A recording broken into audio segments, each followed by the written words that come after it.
What's up? It's 7:50 p.m. June 23rd, 2022. Robert Nathaniel Seals, target individual, blessed individual, chosen individual, empowered individual. Just got back from the AA meeting. Stayed at a place where, of course, we have to go to those classes.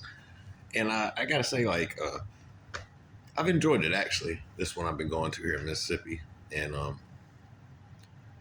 feel like I'm growing in another area of my life. First and foremost, though, all praises, all glory goes to Yeshua, Jesus Christ, and Yahweh, God, for getting me sober and get me to this place. I want to touch on something real quick. In Alabama, Alabama, we're going to start there. I went to a program called Crossover. The guy that dropped me off, I have high respect for the guy. I'm sure he's pretty upset with me for leaving the program. Well, I didn't leave, I got kicked out, but that's what I want to get to and telling the story of what happened. I went to the program. They're not waiting to go to another program up north. And started realizing, being close to my family and all, I was like, I might as well stay here at this program. But I'm not objecting to go to the other program further up north. But while I wait, I'm going to talk to the guy that runs it, Red, about staying there. Everything was going good at the beginning. Everything was fine. It was very peaceful and everything seemed good. About the fourth, fifth day being there, I went to speak to Red. Now, let me rewind back a little bit. It allowed me to have my phones while I'm waiting to go to this other program. I was going to be there for 2 weeks. And I decided on my own, I would turn my phones in. I decided on my own after realizing the other place up north wanted me to cut my hair, as you see how long it is. I wasn't okay with that. I was arguing about it. I was like, I ain't cutting my hair. That's just not going to happen. That's just, I don't mind doing this, that, and other. Well, I finally come to terms with I'll cut my hair, okay? I'll hold myself that much, which I don't agree with. I think that's just legalistic. That's taking it beyond what it should be. That's just narcissist type attitudes. If you got to do this, and everything, you have no rights. You won't help. You get no rights. I don't agree with that kind of stuff. But I was going to do it. I was going to do whatever. Never got to a point where I was going to object and not do it. But like I said, I decided to ask Red. I was like, well, if I stay here, can I keep my hair? I'll cut it if you want me to, but can I keep it? He said, we'll get it trimmed. We'll see what it looks like, and I'll let you know after. I was like, okay. We got to talking a little bit more and more. He said, I'm not saying you can stay here yet, but I'm not saying you can't. He said, let's see how it goes. I said, all right. And then we got to talking more.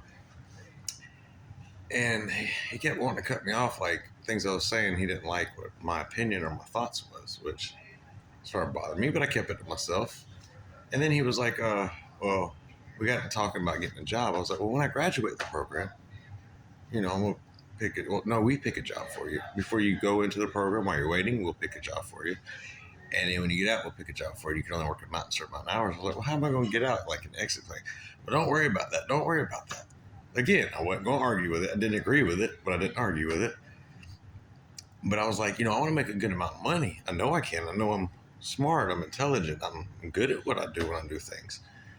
He said, well, what did Jesus make? How much money did Jesus make? What did he? I said, that's not what Jesus came for. He automatically snapped. Wow. How dare you? You're a smart butt and you get out of my office right now. I asked you a question. How much did Jesus make? Again, I have a brain. I have a mind of my own. Now, you've already told me to cut my hair. I was going to be willing to do it. You already told me this, that, and other. Giving up all my rights to have a place of safety to get back on my feet and get where I should be and closer to God without the distractions. Now you want to shut my mouth and I'm not even allowed to have an opinion. But I wasn't going to leave. He said, you can leave. No, I'm not going to leave. He asked me a question again. I got quiet. Couldn't answer it. I'm not going to say nothing. I'm not going to say what you want me to say. That would be lying. That goes against the whole program anyways.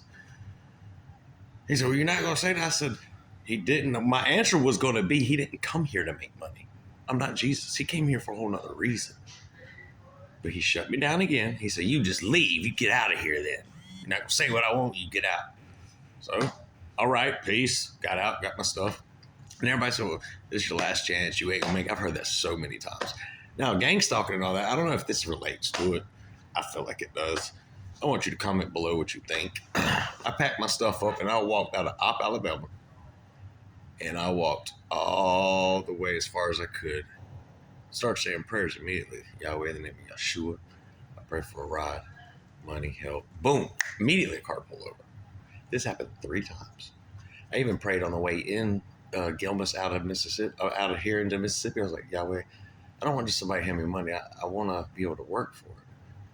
Boom. I walked up on this place, his produce stand. I was like, hey, can I work real quick, man? He said, yeah, sure. Come on, get on. Immediately answered the prayer again.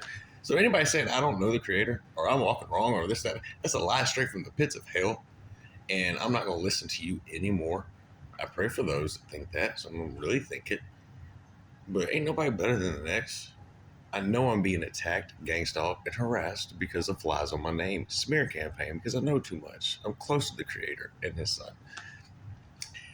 This ain't the end of the story now. I leave for the produce stand. He's like, "You want to go out to lunch after he paid me?" I said, "No, I'm good. I got to keep walking. I got to get to Mississippi." And it was hot, y'all, like 100 degrees, bruh. Like, hot. And started walking. I was like, Yahweh, in the name of Yeshua, I don't just pray for a job, but I pray for a job, a place to stay, a place to be able to work, sustain, and take care of myself, and everything I need. A ride straight into Mississippi. In the name of Yeshua, amen. Started walking. Almost wanting to cry because it was hot. It was painful. I was missing my family, missing my kids. Now, needless to say, you got to notice I talked to my children. I'm glad I talked to them. Me and my parents got a good relationship again. And then immediately, like 5 minutes, this car goes by, turns around. It's this beautiful blonde, really pretty girl, near my age.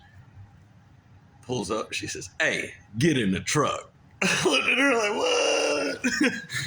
Yahweh, I didn't ask for all that, but appreciate it. And I get in the truck. She said, "Where are you going?" I said, "Well, I'm going the next town. I'll take you." And I was like, we got talking a little bit longer. And then I was like, well, I'm actually headed to I'm headed to California is where I want to go, but I'm taking state by state, like step by step. I guess Mississippi's the first step. She said, "Well, ain't that something? I'm headed to Mississippi. Let me take you on through." Boom, we got here. I walked up to the police station. I was like, "Hey, where can I go to get help for the homeless, this, that, and other?" They didn't have no places really to stay, but they had a few places I go to get help. And I said, "Well, give me the address to the library." Boom, we walked to the library, get in it. I mean, had like 20 minutes left for it to shut down. I walked up to the librarian. I was like, "Hey, can you give me an address to a halfway house?" Boom, boom, boom, boom. Looked it up. Boom. Ain't a halfway house, sober living place, but walked to it, walked in. They accepted me in. Here we are. Been job hunting yesterday, all day today.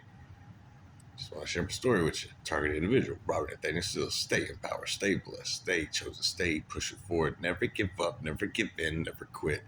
So I'm a target individual. This is my testimony. I just want to share with you Yeshua, which is Jesus Christ in Hebrew, Yahweh. This is the answer. This is the way.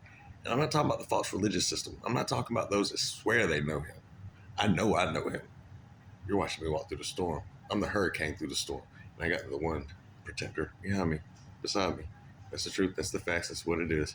And as for the gang stalkers, hey, y'all headed on a path to destruction. Change your ways. Be blessed.